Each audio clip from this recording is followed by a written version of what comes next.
ఇంతమంది great legendary people, చాలా పెద్దవాళ్ళు మీకంటే వయసులో, అనుభవంలో. Again you have a set of heroes, very handsome, very ఎలా హీరోయి స్టార్డమ్ ఉన్న వాళ్ళు. ఇంత టైంలో how did you discipline your mind? అంటే నాట్ టు డైవర్ట్, డీవియేట్. ఎప్పుడు మీరు అంటే చాలా సహజం కదా ఒక వయసులో మనసు పడ్డం, ఇష్టపడడం, లేదు ఊహించుకోవడం, అండ్ అందులో అంత ప్రాక్సిమిటీతో మూవ్ అయినప్పుడు మీరు ఎలా డిసిప్లిన్ చేసుకున్నారు మీ మనసుని? మనం వచ్చింది దేనికి? సినిమాకి నటించడానికే కదా. అంతే, అదే కదా మన వృత్తి, అదే చేసుకుని వెళ్ళాలి. మిగతా విషయాలు ఎందుకు మనకి? అవసరం లేదే. అంతేనా? పెద్దవాళ్ళు ఉన్నారు మనకి పెళ్లి చేయడానికి, మధ్యలో మనకేంటిది? అంతేగా. మన పని మనం చేసుకుని వెళ్దాం. అందరూ నన్ను లవ్ చేస్తారు, ప్రేమగా మనం మాట్లాడదాం, అందులో తప్పేం ఉంది? అందులో తప్పేం లేదు. అది అనలేము. కానీ మీరు ఆయన అంటే మిమ్మల్ని మీరు ఒక స్టన్నింగ్ బ్యూటీ, మంచి బ్యూటిఫుల్ కాంప్లెక్షన్, ముద్దుగా ఆ టైంలో many people would have also fallen for you. సహజం కదమ్మా. Yes, I told in the interview, పడలేదంటేనే తప్పు అని. Everybody fell in love with me and I like that. అది ఉన్నంత వరకు వీ హ్యావ్ మార్కెట్. అది హౌ డిడ్ యూ నో? అంటే అఫ్ కోర్స్ మనకు తెలుస్తుంది, but other than that how did you specifically? మేకప్లు వేసుకుని షార్ట్లలో మాట్లాడతాం చూడండి నవ్వుతూ, అప్పుడు ఏదో కొంచెం నాకు తెలిసింది, చిన్న ఏజ్ అంతే. లాఫ్ అండ్ టాక్, దానివల్ల ఏం మనకి పోదు. అంతే. ఆ కాన్ఫిడెన్స్ ఆ టైంలో ఉండడం చాలా గొప్ప. It's a great thing because you took it in the stride. అవును, అంతే కదా అని. No deviations. డీవియేషన్ వస్తే మన వృత్తి పోద్ది, కాన్సన్ట్రేషన్ పోద్ది. అది కాదు అక్కడ మనం వెళ్ళింది దేనికి? Challenge number 1, very good performer, discipline. So that we have to prove, be a role model to others. ఒకవైపు మీరేమో చాలా strong willed, strong minded and ఫట్ అని భాషలు మాట్లాడతారు, ఆర్గనైజ్ చేసేస్తారు. ఇంకోవైపు పాత్రల్లో చాలా హెల్ప్లెస్గా, వల్నరబుల్గా అలా ఉండవలసిన పాత్రలు వస్తాయి. ఎంత యాక్ట్ చేయాలన్నా కూడా ఇది ఒక పరకాయ ప్రవేశమే అంటారా ఇంచుమించుగా ఆ క్యారెక్టర్స్లోకి? అంటే where you have to be helpless and weak and dependent, అలాంటి పాత్రలు, పర్ఫార్మెన్స్ ఓరియంటెడ్ పాత్రలు వచ్చినప్పుడు ఉంటాయి కదా, ఏడుపు పాత్రలు ఉండొచ్చు. అప్పుడు ఎలా చేసేవారు? గ్లిజరిన్ వాడేవారా? చిల్లర కొట్టు చిట్టమ్మ, అందులో seriousness Yavvanam Katesindi. It's serious role. Muddabanti Puvvu, that is also serious role. I have done multiple roles. కొన్ని గ్లిజరిన్ లేకుండానే వస్తాయి, కొన్ని బిగినింగ్ స్టేజ్లో I use to apply just little, అంతేగాని దాని తర్వాత మై ఐస్ గాట్ యూస్డ్. ఆ సీన్లో ఇన్వాల్వ్ అయినప్పుడు ఇట్ కమ్స్ ఆటోమేటిక్లీ. అవును. So that goes without saying. Obviously 200 పైన సినిమాలలో మీరు ఏ సినిమా మీకు ఇష్టం అండి అని అడిగితే అన్యాయం అది.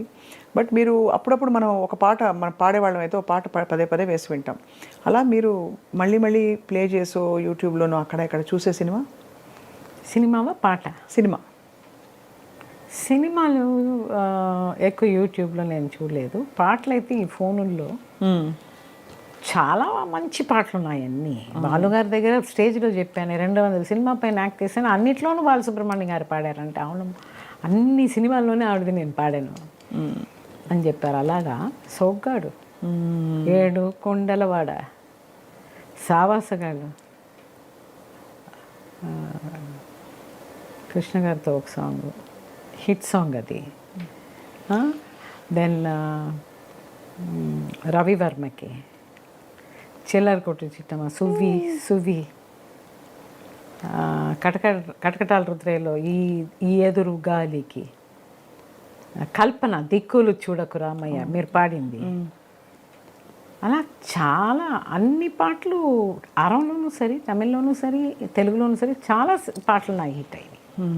When you see yourself, ఈ పాటలన్నీ నేను అప్పుడప్పుడు వింటూ ఉంటాను.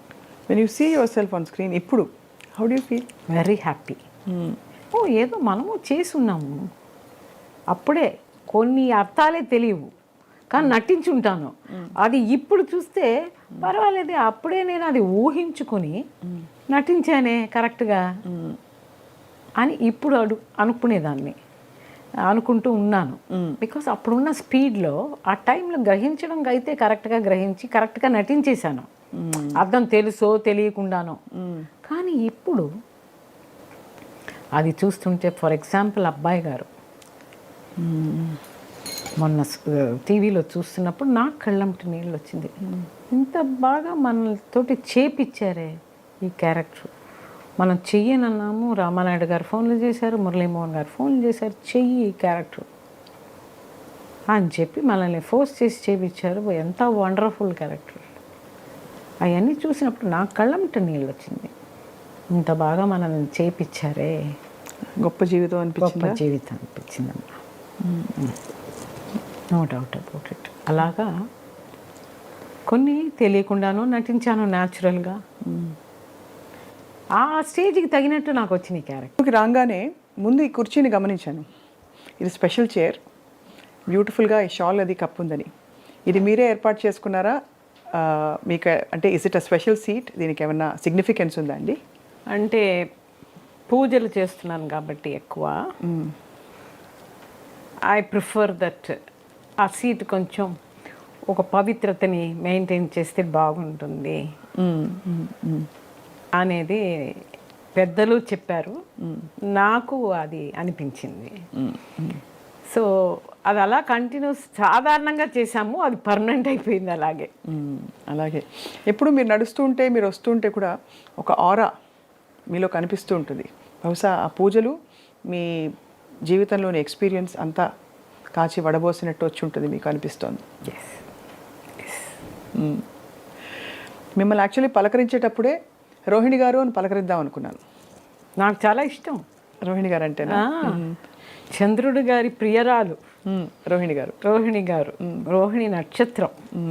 సో అందుకని నా క్లాస్మేట్స్ చాలా క్లోజ్గా ఉన్నవాళ్ళు రోహిణమ్మ రోహిణమ్మ అని మాట్లాడతారు, పిలుస్తారు. మీరు అంత పెద్ద పేరు అసలు మీకు ఎలా వచ్చింది? అమ్మ నాన్నగారు పెట్టిన పేరేనా? అంటే అంత 4 పేర్లు కలిసిన ఒక పొడవాటి పేరు. లక్ష్మి, కృష్ణవేణి, రోహిణి, పార్వతీ దేవి. అవును, అందరూ ఉన్నారు. అందరూ ఉన్నారు. లక్ష్మి మా అమ్మమ్మ గారు పెట్టారు. అమ్మమ్మ గారు అమ్మ కలిసి. శుక్రవారం పుట్టాను కాబట్టి లక్ష్మి. కృష్ణవేణి అనేది కృష్ణ జయంతిలో పుట్టాను కాబట్టి కృష్ణ జయంతి. రోహిణి నక్షత్రంలో పుట్టాను కాబట్టి రోహిణి. పార్వతీదేవి వచ్చి మా అమ్మగారు నేను కడుపులో ఉన్నప్పుడు ఇక్కడ కపాలీశ్వర గుడి అని ఒకటి ఉంది, పెద్ద శివుడు గుడి.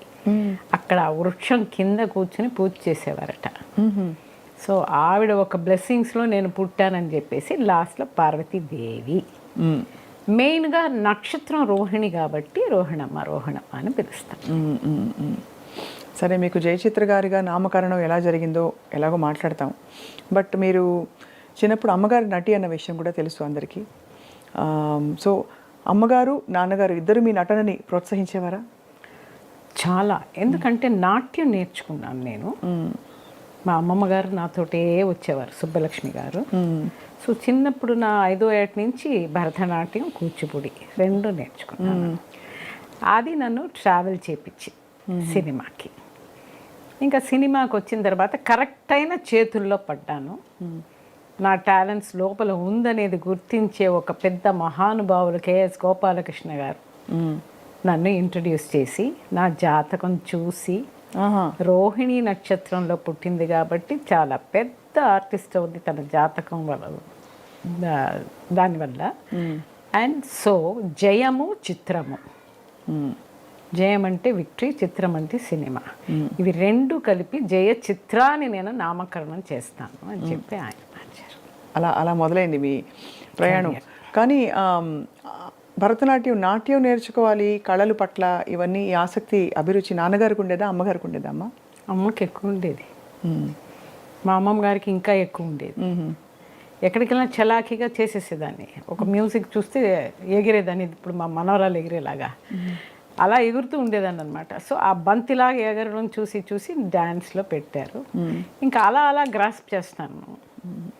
అది చూసి డాన్స్ ఇప్పటి వరకు నేను 1000 ప్రోగ్రామ్స్ వరకు ఇచ్చాను. అయ్యే బాబోయ్ 1000 పర్ఫార్మెన్సెసే. ఎస్, అమ్మో. నా డాన్స్ బ్యాలెట్ చేశాను శక్తిలీల అని, కూచిపూడి భరతనాట్యంలో చాలా ప్రోగ్రామ్స్ ఇచ్చాను. కూచిపూడి వెంపటి వారి శిష్యురాలా మీరు? అంటే చెన్నైలో మద్రాసులో ఉన్న వాళ్ళందరూ వారి దగ్గర నేర్చుకున్నారు. వెంపటి గారి దగ్గర కొంచెం నేర్చుకున్నాను. తర్వాత నాట్యాచార్య ఎంఎస్ శైవ గారు అని చెప్పేసి ఆయన దగ్గర అరంగేట్రం చేశాను. శివాజీ గారి ప్రిసైడ్ చేశారు నా 10వ ఏటలో.